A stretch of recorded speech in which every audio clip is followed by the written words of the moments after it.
Corporate দানৰ ৭০% লাভ বিজেপিৰ নিৰ্বাচনী আস্থা লাভ কৰাত দ্বিতীয় পক্ষ 2022-2023 বিত্তীয় বৰ্ষত দেশৰ বিভিন্ন ৰাজনৈতিক দলে নিৰ্বাচনী ট্ৰাষ্টৰ জৰিয়তে ৩৯ জন ব্যৱসায়ী আৰু কৰ্পোৰেট সংস্থাৰ পৰা মুঠ ৩৬৩ কোটি টকা অনুদান হিচাপে লাভ কৰে। এই অনুদান লাভকাৰীৰ তালিকাত শীৰ্ষত আছে বিজেপি। নিৰ্বাচনী ট্ৰাষ্টৰ জৰিয়তে ৭০%তকৈ অধিক অনুদান নৰেন্দ্ৰ মোদী আৰু অমিত শ্বাহৰ দললৈ গৈছিল।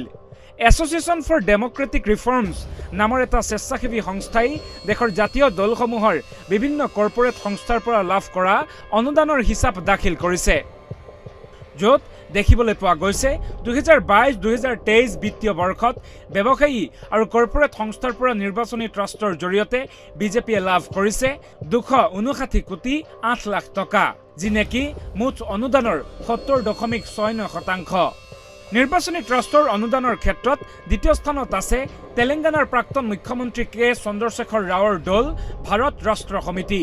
এই খণ্ডৰ প্ৰায় 25% কৰ্পোৰেট অনুদানেই কে চন্দ্ৰশেখৰ ৰাওৰ দল ভাৰত ৰাষ্ট্ৰ সমিতিয়ে লাভ কৰিছিল, যাৰ পৰিমাণ আছিল প্ৰায় 90 কোটি টকা। তৃতীয় স্থানত অন্ধ্ৰপ্ৰদেশৰ মুখ্যমন্ত্ৰী জগনমোহন ৰেড্ডিৰ দল YSR কংগ্ৰেছ আৰু চতুৰ্থ স্থানত আছে দিল্লীৰ মুখ্যমন্ত্ৰী অৰবিন্দ কেজৰিৱালৰ আম আদমি পাৰ্টি। আনহাতে অনুদান লাভ কৰাৰ তালিকাত পঞ্চম স্থানতে ৰৈছে কংগ্ৰেছ দল। নিউজ ডেস্ক ৰিপৰ্ট, বাৰ্তা এনি।